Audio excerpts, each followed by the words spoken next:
Muchas veces me han escuchado hacer esta pregunta.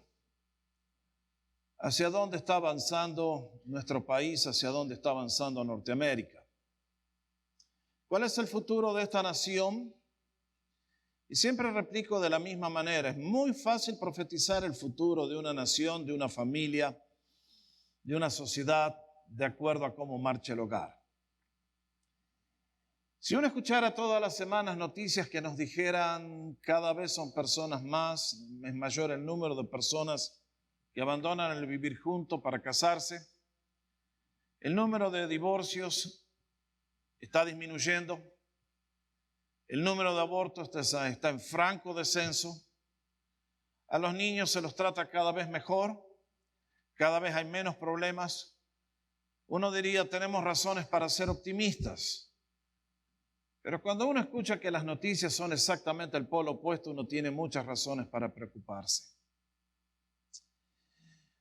Y si hay un indicador que realmente muestra lo que es el corazón de una sociedad, es lo que pensamos y cómo tratamos a los indefensos, especialmente a nuestros niños.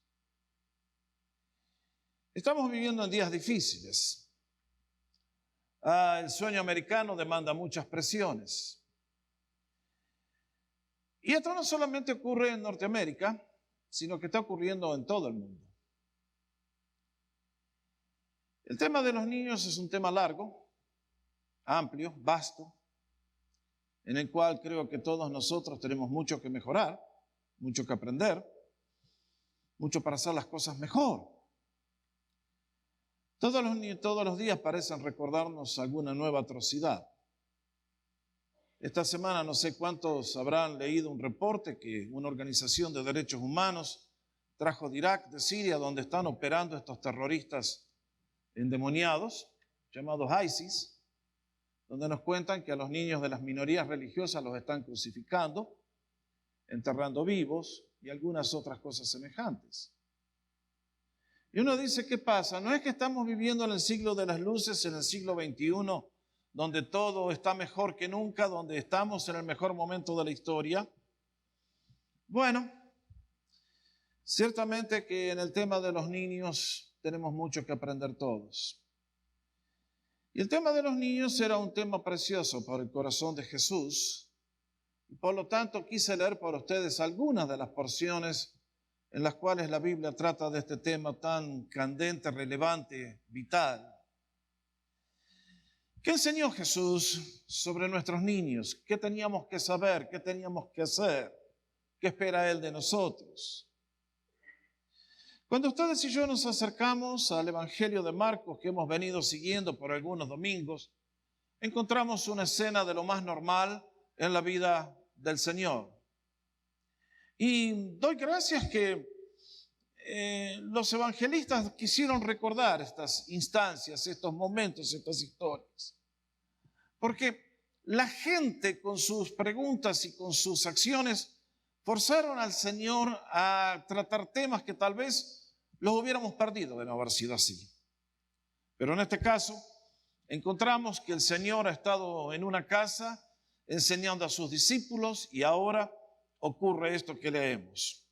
Un grupo de padres y madres, evidentemente muy bien intencionados, con excelentes deseos, se acercan al Señor para presentarle sus niños para que ponga sus manos sobre ellos y les bendiga.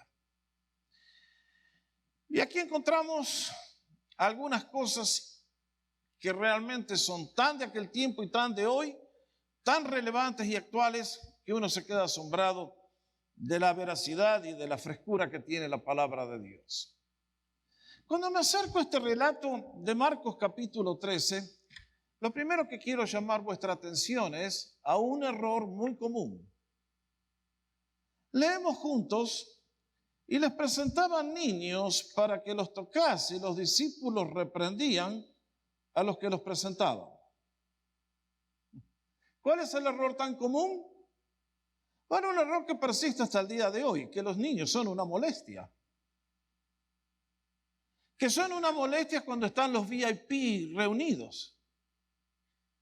que cuando hay un personaje importante en la vida de la política, del arte, de la ciencia, del entretenimiento, los niños son una molestia. ¿No es así? Además, ustedes y yo fuimos educados diciendo, cuando están reunidos los adultos en la sobremesa, los niños deben guardar silencio, porque están los expertos hablando, los sabiondos. Un día escuchaba a un erudito de estos que tenemos que decía que cuando los adultos están reunidos, los niños deben ser vistos. No. Bueno, muy bien. Y los niños molestan siempre. Al punto tal que muchos dicen, es mejor vivir sin ellos. Hace un tiempo veía la nota, allá en Canadá comenzó un movimiento de padres sin hijos, porque los niños son una molestia para mi vocación personal, para mi realización personal y para mi matrimonio. Entonces mostraban a este grupo de nuevos eruditos que han descubierto la rueda por primera vez, diciendo cómo vivir la vida en la felicidad más completa.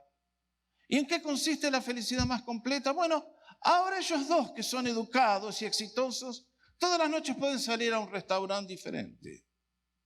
Y los fines de semana van a un resort diferente para tener masajes de agua caliente en las aguas termales. El otro fin de semana en otro lugar. En el verano viajan por todo el mundo. Y por favor, nada de sacrificios, Nada de tener que andar tratando mocosos maleducados que hay que educar y niños enfermos que hay que atender y todas esas cositas tan feas. Acá hay personas exitosas que son felices. Bueno, si yo escuchara a alguno de esos zánganos, quisiera decirles que son tan brutos e ignorantes que no saben lo que se están perdiendo en la vida. Y que ninguna persona que viva en este mundo que no comprenda el valor que tiene el servicio, el sacrificio y el dar nuestra vida por otros, es un imberbe, es un niño que nunca ha crecido y no ha entendido la vida, y mucho menos el plan de Dios. Dios ha hecho las cosas de esta naturaleza que nos manda esta gran bendición que son los niños, pero viene envuelta con estos sacrificios que nos toca hacer, pero honestamente, a ustedes que son buenos padres, ¿cambiarían una hora con vuestro hijo por todo lo que este mundo vacío, hueco, tiene que ofrecer? Me parece que tengo varios acá que andan lejos, Bueno, a ver, digan fuerte, a ver. Gracias, ahí está mejor, ahí está, ahí los agarré mejor. ¿Se dan cuenta? Los apóstoles cometieron este error. Vieron los niños, ahí estaba el maestro y dijeron a los padres, hey, ¿no saben que este es un VIP? No lo molesten, sáquenlos de aquí, son una molestia. Y realmente nos dice, usa una palabra muy fuerte ahí, porque dice que reprendían a los padres. Es un término cargado emocionalmente. Nos dice que los apóstoles se enojaron, como diciendo, es completamente inapropiado esto que están haciendo. Y el Señor actuó tan pronto se dio cuenta. Lo cual me lleva al próximo punto que encuentro en el próximo versículo. La reacción de Jesús en el versículo 14. ¿Qué leemos? Viéndolo Jesús se indignó y les dijo, dejen a los niños venir a mí y no se lo impidan, porque de los tales es el reino de Dios. Los apóstoles reaccionaron con violencia diciendo, no lo traigan. Y Jesús con más fuerza le dijo, hey, eso está mal, paren inmediatamente, no se lo impidan. ¿Cómo siente Jesús acerca de nuestros niños? ¿Cómo ve Él a nuestros niños? ¿Cómo ve Él a los pequeñitos? Bueno, este párrafo es realmente muy revelador. Porque al decir, dejen que los niños vengan a mí, el Señor les estaba abriendo los brazos de la bendición y de la comunión y la amistad, dándonos a entender que los niños para Él son tremendamente valiosos. Y noten bien, porque el momento que este relato ocurre es el momento cuando a Jesús le faltan poquitas semanas para ir a la cruz. Y me imagino los sentimientos que deben haber embargado su corazón. Y sin embargo el Señor sabía que era lo principal y como leímos juntos en el final del relato, tomó a los niños, los alzó en sus brazos y los bendijo a todos. Y uno se tiene que hacer la pregunta entonces, ¿por qué se indignó el Señor al ver la actitud de los apóstoles? ¿Por qué se indignó el Señor al ver que les impedían que se acerquen los niños hasta Él? Bueno, Aquí quiero citar varias cosas que aquellos apóstoles, siendo judíos, criados en la sinagoga, estoy seguro que lo escucharon y lo estudiaron varias veces y ahora que viene el test, la riegan, se equivocaron. ¿Qué fue lo que hizo indignar al Señor? Bueno, permítanme contestarles. Jesús se indignó porque la Biblia nos enseña en primer lugar que los hijos son herencia del Señor. ¿Se va a acordar? Los hijos, vamos a decirlo todos juntos, a ver si los escucho. Los hijos son herencia del Señor. No sé si la letra se alcanza a leer. ¿La alcanzan a leer el Salmo 127 lo que dice? ¿Se animan a leerlo todos juntos? ¿Cómo dice? He aquí, herencia de Jehová son los hijos, cosa de estima el fruto del vientre. Como saetas en mano del valiente, así son los hijos habidos en la juventud. Mis hermanos, todo comienza en este punto. Si una persona tiene ideas equivocadas acerca de esta verdad, su misión en la vida está arruinada por completo. Si una persona no comprende que los hijos son herencia del Señor, es como alguien que se subió a un avión y el piloto tiene las cartas de navegación equivocadas. Lo que esta verdad nos afirma es esto. Muchos de nosotros creemos que los hijos son una cuestión de biología humana, que yo cuando decido vienen y cuando decido no vienen.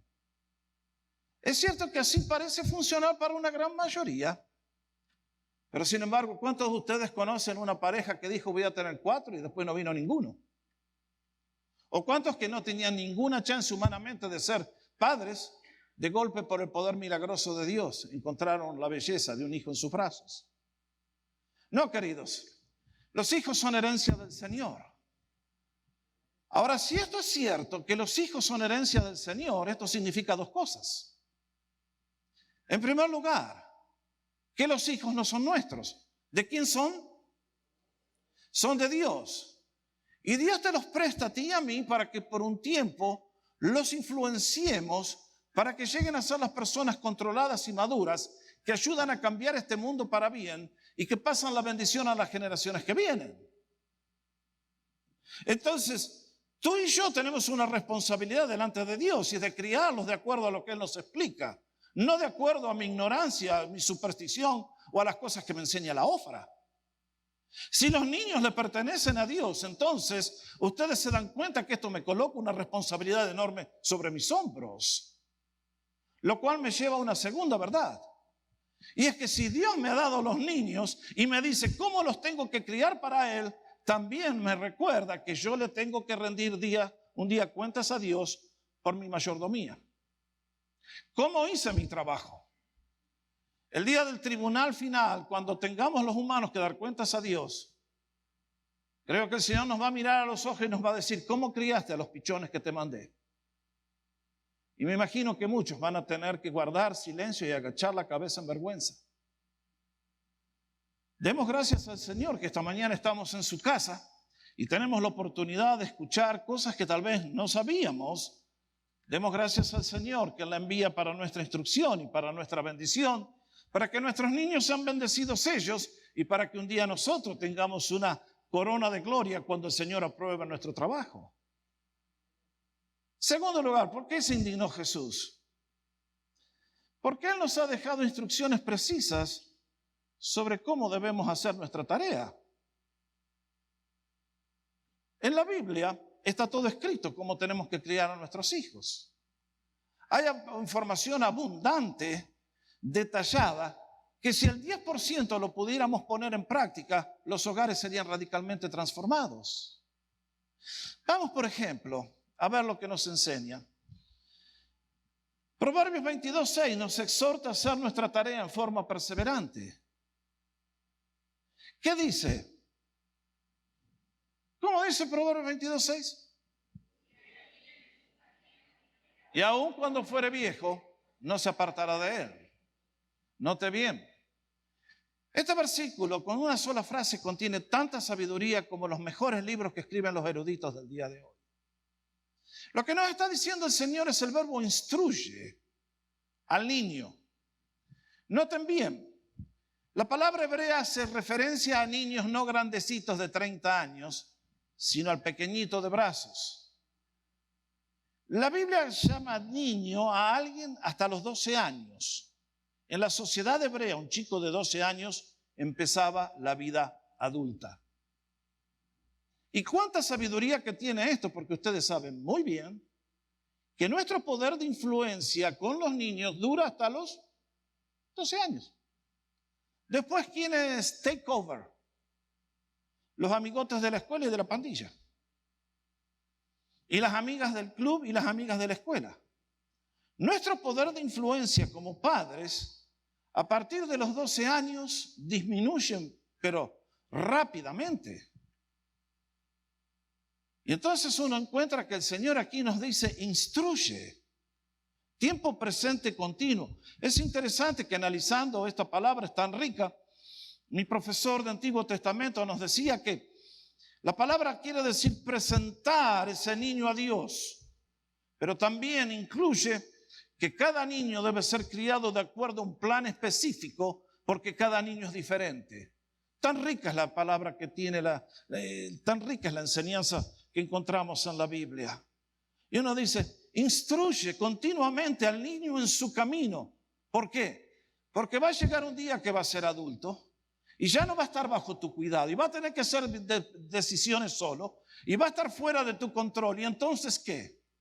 ¿Vas a vivir con el terror que se va a perder o vas a vivir con la confianza que si hiciste tu trabajo bien a los ojos de Dios, el Señor te lo va a guardar, te lo va a cuidar, te lo va a guiar y te lo va a bendecir?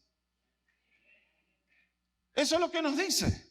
Ahora no dice, oren a Dios para que Él lo... No, nosotros tenemos que hacer nuestra parte. Por supuesto que después viene la oración, pero la oración nunca puede ser sustituto para nuestra carencia o nuestros errores. Instruye al niño en su carrera, en su camino, y aun cuando fuere viejo, no se va a apartar del camino que tú le enseñaste, papá y mamá. Segundo, ¿por qué se indignó Jesús? Porque Él nos ha dejado un plan de estudio, un plan de trabajo. ¿Qué decía San Pablo en Efesios capítulo 6? A ver cómo dicen. Y vosotros, padres, no provoquen a ira a vuestros hijos, sino criadlos en la disciplina y amonestación del Señor. Bueno, qué lindo. ¿Cuántos hombres que hay acá en esta mañana? Me gozo. Hombres valientes.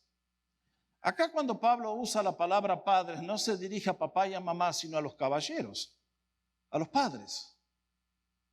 Y fíjense qué interesante, que muchas veces cuando hablamos del tema de los hijos, el 90% de la tarea va a parar a manos de mamá.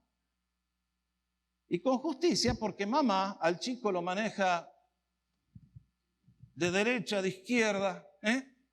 Ustedes, damas benditas, Dios les ha dado la capacidad de ser madres y ustedes conocen a sus hijos a 500 años de distancia. Es notable las habilidades que Dios les ha dado a ustedes. Y confío que nunca van a perder esa bendición, ese privilegio por todas las locuras que este mundo tiene que ofrecer. Pero nosotros, los padres, hemos sido históricamente los grandes ausentes. Esta semana leía en un diario un escritor de estos que dicen, ¿cómo ha cambiado el rol de los padres? Porque históricamente el rol del padre, ¿cuál era? Proveer y después te borrás. Te vas a trabajar, llegas a casa cansado, te sentás en el sillón, mira televisión y te dormí, loco. Ese ha sido el rol de los padres. Y este hombre que escribió el artículo dice, pero ahora nos piden que los ayudemos con la tarea, que los llevemos al partido de fútbol, Está loca la sociedad. Bueno, el loco era él, me parece. Porque justamente hemos minimizado el rol del padre y la Biblia nos dice, padres, 2 funciones que ustedes tienen que cumplir. Una negativa y es evitar que los chicos se desesperen y se exasperen y se desalienten. ¿Por culpa de qué? Por culpa de vuestro enojo y por vuestra personalidad. Miren, un padre airado siempre genera hijos desalentados. Si hay algo que le puedo decir a todos los hombres cada vez que hablo del tema de la familia es, muchachos, controlemos el enojo. Porque entonces vamos a hacer que nuestro hogar sea un hogar de paz. No que cuando llega el monstruo que se refugien todos a esconderse, que llega él. Y ustedes saben que hay muchos hogares que son así. Donde el hombre viene a descargar la ira y las frustraciones de la niñez, del trabajo, de que le fue mal en el freeway. Y entonces en lugar de llegar a casa a bendecir, llega a casa para maldecir a todos y maltratar al que se le cruza. Y mamá tiene que salir a proteger y poner la cara y el cuerpo. Y compañeros de milicia, Dios nos dice, no provoquen a ira a vuestros hijos. Porque le voy a decir algo, papá. Si llega el día cuando el corazón de su hijo se cierra para usted, usted no tiene nunca más una chance de hacer algo por él. Nunca se olvide. Hay padres que ¡pac! El castigo cierra el corazón del hijo. Hay ciertos, el tema del castigo es otro tema que hoy no puedo tratar. Pero compañeros, el castigo físico es un arma que debe ser utilizada, pero en el caso más extremo, cuando ya no queda, muy excepcionalmente, es un tema muy largo. Pero el padre que tiene por hábito pegar y a diestra y a siniestra, y la madre también, llega el día que el corazón del hijo se cierra para siempre y después andan los padres llorando, ¿por qué mi hijo? ¿Por qué mi hijo? ¿Por qué mi hijo? Porque usted está cosechando lo que sembró. Entonces, ustedes que conocen la palabra de Dios no van a caer en este error, sino que vamos a evitar por todos los medios posibles de no exasperar, de no irritar, de no desalentar a nuestros hijos, sino que nos dice que debemos criarlos en la disciplina y en la amonestación del Señor. Note bien, dice en la disciplina. Marque que esa palabra es la misma para discípulo. Esa es la misma raíz.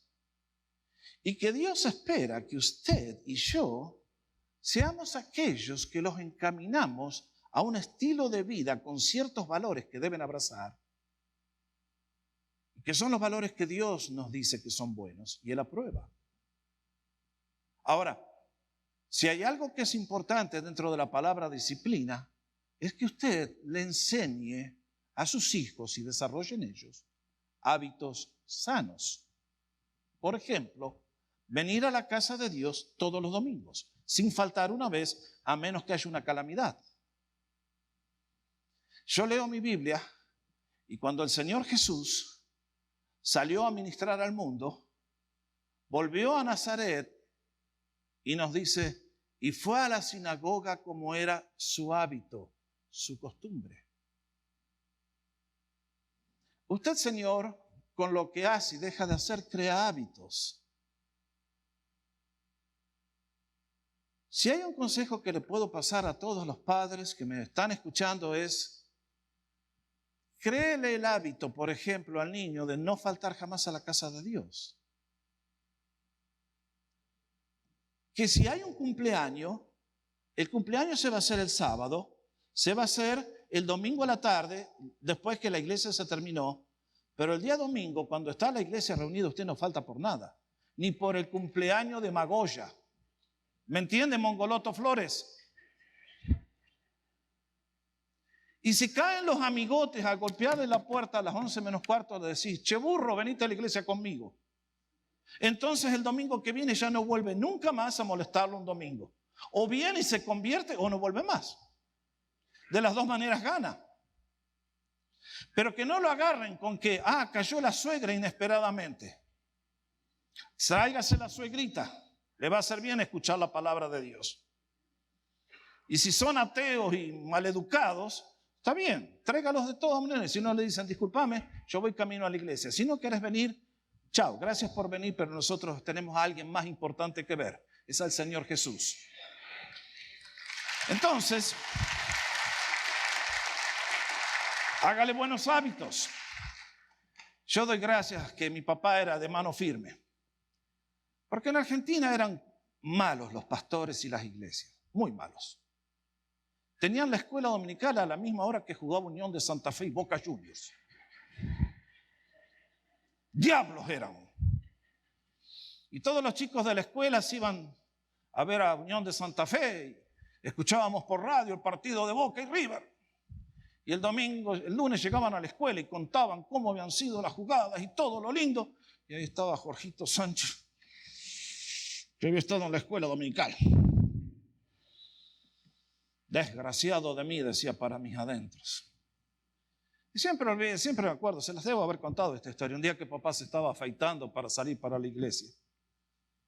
Y voy y le digo, papá, no podemos ir a ver el partido de fútbol esta tarde. Y el viejo así, con mucho amor y mucha sabiduría, me dice, anda a cambiarte porque me vas a hacer llegar tarde y te voy a dar con el cincho. Qué padre malo que tenía, ¿eh? Horror, un dragón feo. Hoy que soy viejo, doy gracias a Dios por papá, ¿no es cierto? Porque mantuvo el curso cuando era más fácil, como tantos padres ahora que son abuelitos tiernos, Santa Claus. Todo para el nene. Mi viejo no era de esos y me enseñó que hay que mantener el curso. Cuando una persona conoce a Dios y sabe lo que está en juego, va a marcar el rumbo y no va a tener temor. Por eso nos dice, críenlos en la disciplina, críe buenos hábitos en su hijo. Dice en la amonestación del Señor. Guarda con esta palabra, porque quiere decir que a nuestros hijos les tenemos que marcar el camino y muchas veces les vamos a tener que corregir. Pero también esta palabra amonestación significa algo que muchas veces no se entiende, y es que al hijo también lo tenemos que alentar. Las dos cosas van unidas. Si acá hay un padre que exige y nunca alienta, este es un tirano. En la época que yo crecí, los padres no te daban nunca una palabra de aliento, porque tenían la idea de que si te daban una palabra de aliento y te decían te amo, iban a salir los hijos medio... Bueno, demos gracias que esos tiempos han cambiado. Todos los extremos son buenos para corregir errores. Y bueno, yo a Christopher no hay un día que pase y tiene ya 21 años que no le diga te amo, hijo. Y uno está poniendo semillas de grandeza y de seguridad en el alma de ese hijo. Entonces el Señor nos dice, críenlo en la amonestación. Claro que de vez en cuando hay que dar un jaloncito de orejas. Claro que de vez en cuando hay que mostrar cuidado que ahí hay una trampa. Claro que hay una lucha de poder. Pero también está la oportunidad de hacer influencia para bien. Muy bien. 2:20. Tengo para 40 horas más. ¿Quieren que siga? Bueno, ¿por qué se indignó Jesús? Porque nos recuerda que el arma más poderosa es nuestro propio ejemplo. Leemos juntos. Cualquiera que haga tropezar a uno de estos pequeñitos que creen en mí, mejor le fuera que si se le atase una piedra de molino en el cuello y se la arrojase en el mar. Parece que toma en serio el Señor el asunto de los niños. Ahora noten bien, que acá Jesús nos está dando el arma más poderosa que tenemos los padres para criar a nuestros hijos, y es nuestro propio ejemplo. Usted notó, su hijo nunca le hace caso a lo que usted le dice, pero hace todo lo que usted hace. Usted fuma, el chico aprende a fumar. Usted le mete la Bud Light, el hijo rapidito saca la Bud Light. Usted le gusta la mariloca y la marihuana, y el chico rapidito prueba la marihuana y la mariloca. Qué notable, ¿no? Y usted le dice, hijo, anda a la iglesia porque eso es bueno para vos, pero yo me quedo a ver el partido de fútbol. ¿Y el chico qué hace? ¿Va a la iglesia porque es bueno para él o se queda con usted, papá? Se queda con papá. Muchachos, chicas, cuando Francis me dio una noticia que iba a ser padre, fue un momento de terror para mí. porque pensé, qué responsabilidad que me he echado encima ahora. ¿Quién necesita esto? Y me di cuenta, tenía mucho miedo porque no sabía lo que me esperaba. Pero me vine a dar cuenta que la tarea es muy sencilla, muy fácil, si uno es una persona sana que hace las cosas bien. Porque nuestro hijo hace lo que nosotros hacemos. Yo me tengo que cuidar con Christopher. Me sigue demasiado cerca. Por ejemplo, Christopher, yo nunca le tuve que enseñar la existencia de Dios. Nosotros en casa, desde que él nació, nos encontró orando como papá y como mamá. Y él aprendió a orar. A Christopher nunca le tuve que decir, a ver, Dios existe por esta razón, y la prueba ontológica, y la prueba filosófica, y la magolla. No. Para Christopher orar era tan natural como comer elote de esos atómicos que ustedes comieron el domingo pasado. Christopher nació orando. Vamos a orar, Jesús, natural. Un día aceptó al Señor en un campamento de niños, a los 8 años. Y un día entonces el pastor al final del campamento dijo, chicos, ¿alguno se quiere bautizar? Y ahí me dejó asombrado Christopher, porque dijo, no, papá se bautizó a los 15, yo me bautizo a los 15. Y a los 15 se bautizó. Y uno dice, pucha, que te están mirando, viejo. Oh, guarda, porque palabra que pronuncias, los chicos te están mirando, te están escuchando. Y lo que haces y lo que dices. Ahora, ustedes no van a ser tan malas personas, Nunca le vayan a preguntar a Christopher qué dice de mí, porque entonces ustedes pasan a ser mis enemigos. Porque los chicos nos conocen como somos, ¿no es cierto? Nos conocen al derecho y al revés.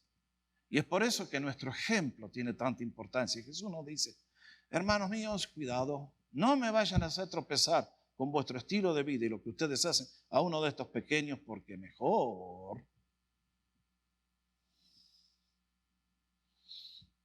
seamos buenos ejemplos, nos dice Jesús. ¿Por qué se indignó Jesús? Porque nos recuerda que la tarea más importante de los padres es pasar a los hijos el conocimiento de Dios. ¿Qué le enseñó al pueblo de Israel cuando leímos Deuteronomio capítulo 6 hace un rato? Le enseñó que ahora la nación entraba a la tierra prometida para gozar las bendiciones de Dios, pero que iba a depender de la obediencia de ellos el grado de bendición. En la misma proporción que aquella generación cumpliera los mandamientos de Dios, la bendición de Dios descendería sobre ellos. Y uno dice, interesante. Y luego les enseñó el gran mandamiento, que es el corazón de nuestra relación con Dios, que sigue siendo la esencia de lo que es conocer a Dios. Oye Israel, tu Dios es uno solo, y amarás al Señor tu Dios con toda tu fuerza, con todo tu ser. Y habiendo dicho eso, le dice, y se lo dirás a tus hijos, y se lo repetirás, cuando estés en el camino y cuando estés en la casa, cuando estés trabajando y cuando estés descansando, cuando estés en esto y cuando estés... Y le dice más, no es suficiente que se lo digas, se lo tenés que ilustrar, se lo tenés que poner en las paredes, se lo tenés que poner en las puertas, se lo tenés que poner en todas partes. Porque nunca es suficiente todo lo que hagamos. Porque la naturaleza pecaminosa que todos hemos heredado es tan fuerte que toda nuestra lucha puede terminar en la nada, a menos que seamos perseverantes y persistentes. Interesante que en el día de hoy es una costumbre que creo que se ha perdido. ¿Cuántos de ustedes tienen algún cuadrito con un texto en la casa? Una minoría, ya ven. En mi época, en todas las casas cristianas, siempre las paredes estaban decoradas con los Beatles. No, los Beatles no existían cuando yo nací. Estaban decoradas con cuadros que tenían un texto bíblico o una verdad bíblica. Y uno pasaba y la leía y le quedaba grabado por siempre. Jesús, eso es huésped invisible en esta casa, oyente silencioso de nuestras conversaciones. ¿Alguno tenía ese texto por ahí? No, ustedes ninguno estuvieron en el arca de Noé. Una vida que pronto pasará. Solo lo hecho por Cristo permanecerá. Dichos así que le quedaban a uno, los escuchaba y se te empezaba a meter, Y eso es lo que necesitan nuestros niños. Eso es lo que dice Jesús. Que nuestra mayor tarea es la de meterlos en el reino. Porque después de todo, ¿de qué le sirve al hombre si ganar el mundo entero y pierde a su hijo? ¿De qué te sirve ser Bill Gates? Ser el presidente de la nación, tener el mejor retirement plan, ser la persona que controla el mundo y tu hijo se pierde. Mis hermanos, la vida no está hecha para vivirla como nosotros pensamos, sino como Dios nos enseña. Y si nosotros vamos a ser examinados por Dios, debemos estar seguros que estamos haciendo las cosas como Él nos enseña. Lo cual me lleva a la acción de Jesús. Cuando vio que aquellos hombres reprendieron a las madres que trajeron los chiquitos, Jesús reaccionó con una forma muy distinta. Y creo que este versículo 16 de Marcos nos muestra qué tipo de persona era Jesús. No era un santo de museo. No era un tipo agrio que dice: pórtate bien, porque aquí está Dios. No veo eso. Veo que los chicos se acercaban a Él y lo abrazaban. Veo que los padres venían a Él y Jesús los recibía. Y por eso leemos: y tomándolos en los brazos, poniendo las manos sobre ellos, los bendecía. Ah, Jesús. Qué hombre excepcional que es nuestro Dios. No nos dice que dijo: bueno, a ver, ahí va, me saco el saco y tiro el saco y todos bendecidos. No. Tomó uno por uno, les colocó la mano, porque esa mano es la cual el espíritu que vivía en él pasa a la vida del niño. Y tomándoles, les bendecía. Y otra vez les dije que el verbo reprender era muy fuerte cuando rechazaron a los padres, los apóstoles. Que Jesús se indignó y es un verbo fuertísimo al ver lo que los discípulos hicieron. Pero ahora que leemos esto, encontramos una vez más que Jesús lo hizo con intensidad, con pasión sincera, con amor genuino y verdadero. Que no tomó a los niños como diciendo: y bueno, ya que los trajeron, ¿qué puedo hacer? ¿No es cierto? Ahí voy. Dios te bendiga, querido. No. Nos dice que realmente con pasión, con amor genuino, los bendecía y los bendecía. Y Jesús sigue bendiciendo.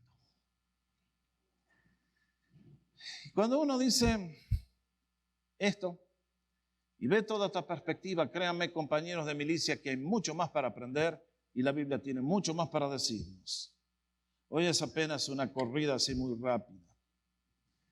Pero uno dice: Señor, qué distinta tu perspectiva y tus valores a lo del mundo que no te conoce, a lo de tantos que nunca tuvieron el privilegio de tener una Biblia. Qué desafío a continuar mejorando siempre, no importa qué edad tengamos. Un día se acerca un caballero después de haber presentado un tema como esto en otra iglesia y me dice: pastor, yo perdí mis hijos, los arruiné a todos. Yo estaba fuera del reino cuando ellos crecían e hice todas las cosas contrarias a lo que Dios me enseña. ¿Qué hago ahora? La única chance que me queda son los nietos. ¿Puedo salvar a ellos? Y yo le dije: no, no vaya por los nietos, vaya por sus hijos. Porque son adultos y aunque usted levantó una barrera gigante de rencor, de venganza, de resentimiento, de odio, si usted realmente en humildad por amor a Dios toma el camino del bien y comienza a buscarlos y a pedir perdón y ayudar a sanar las heridas, se va a encontrar con que sus años mejores los perdió, pero todavía Dios, por su poder infinito, puede restaurar aquel, no importa cuán bajo haya caído. Sí, denle la gracia al Señor, porque ese es su plan. Y mis queridos, yo todos los domingos predico una audiencia muy variada, yo no les conozco a todos, pero quiero decirles a todos que al traer este tema, este es el mejor día para empezar en una nueva dirección si estábamos yendo mal. No importa qué edad tengas tú, no importa qué edad tengan tus hijos. Si le pides al Señor de corazón sincero, Señor, ayúdame, Dios va a venir a tu auxilio de una manera muy particular y milagrosa. Por lo tanto, el Señor nos enseña qué piensa Él de los niños, y ustedes ven que estoy dejando 1.000.000 de información afuera, y concluyo con una advertencia final para todos los adultos, y es esta. En el versículo 15 nos dijo que aprendiendo de los niños, de cierto les digo, que el que no reciba el reino de Dios como un niño, no entrará a él. ¿Qué debemos aprender de un niño? 3 cosas. La humildad del niño. A medida que nosotros crecemos y nos ponemos viejos, cada vez más arrogantes. ¿Algún amén por ahí? Yo sé, yo comprendo, ese es mío. Yo tengo ese problema, ninguno de ustedes tiene ese problema. Pero así es el pecado humano. A medida que pasan los años, cada vez más arrogantes nos ponemos. Es el pecado humano, así es. No hay cura para eso. Por eso ustedes y yo tenemos que aprender a hacer cada vez la lucha. El niño no tiene arrogancia. El niño no tiene sentir de quién es importante. El niño ama a todos por igual. Y Jesús dice, a menos que ustedes tengan la humildad de un niño para bajarse del caballo y poner los pies sobre la tierra y aceptarme a mí, no van a entrar al reino de los cielos. Con todos tus conocimientos, con toda tu arrogancia, con todas tus dudas, con todos tus pensamientos, te vas al infierno. Jesús dice, vas a venir en humildad. Segundo, vas a venir con la confianza de un niño. ¿Ustedes notaron que el niño de nacimiento abraza a todos? Están en un supermercado y ahí está el bebito sentado en el asientito del carrito. Y ustedes pasan y dicen, ¡ay! Y nos estira los brazos. Porque el niño no tiene noción del mal que hay. Y naturalmente ha sido programado por Dios ¿para qué? Para abrirse, para darse, para entregarse. El niño confía. Después nosotros tenemos que hacer el trabajo de decirle, no, cuidado querido. No le podés pedir a cualquiera que te ate los cordones de los zapatos cuando estás jugando al fútbol. Hay gente fea por ahí. Y tenemos que enseñarle a nuestras niñas, cuidado con los extraños. Lamentablemente vivimos en un mundo caído, lleno de errores. Pero Dios nos dice, si ustedes quieren entrar al reino de los cielos, van a tener que tener la confianza de un niño en mi palabra y en mi persona. De otra manera se quedan afuera.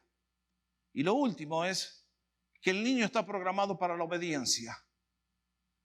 Salvo que el padre sea un desequilibrado, que le enseña la rebelión y la desobediencia, el chico no desobedece. El chico respeta. Después, más adelante, cuando el pecado empieza a florecer, comienzan los cambios de actitudes. Y Jesús nos dice, el que no se haga como un niño, no entra, no tiene parte conmigo, no va a entrar al reino de Dios. Y mis hermanos, qué mensaje que hay para todos nosotros en esto. En esta mañana les pregunto, ¿Jesús ama a los niños? ¿Jesús te ama a ti, que eres un niño crecido? Y Jesús ama a tus hijos con amor eterno. Ahora, si nos exigiera cuentas en este día, ¿qué sacamos? 1, 2, 3, 4, 10, 11, 440. ¿Sabes? ¿Cómo hemos hecho nuestra tarea? ¿Estamos dispuestos a ser humildes y aprender y cambiar? Reconocer que tal vez nos hemos equivocado y que tenemos que hacer cosas nuevas. ¿O soy tan arrogante que solamente los tontos piden perdón? Y aquellos que son débiles. Qué bueno es que mientras la gracia de Dios está con nosotros, podemos levantar el teléfono y hacer una llamada o escribir una carta o visitar a alguien y buscarle y decirle, hijo, siento mucho, dame una chance para empezar de nuevo. A todos ustedes que aman a Jesús y están haciendo el trabajo bien, compañeros, sigamos adelante. El trabajo nunca termina. Somos padres hasta el día que nos vamos de este mundo. Y por lo tanto tenemos una tarea grande, difícil, y por eso que necesitamos la ayuda de Jesús. Y concluyo con uno de mis versículos favoritos. Hebreos 11:7 tiene un verso que a mí realmente me bendice. Por eso se los paso. Hebreos 11 es el capítulo de los hombres y mujeres que hicieron un impacto con sus vidas para Dios en medio de generaciones horribles. Y allí encuentro esta afirmación que dice, por la fe Noé, cuando fue advertido por Dios acerca de cosas que aún no se veían, y era que Dios iba a barrer al mundo con el castigo del diluvio, con temor preparó el arca en que su casa se salvase. Y por esa fe condenó al mundo y fue hecho heredero de la justicia que viene por la fe. Marque bien lo que dice.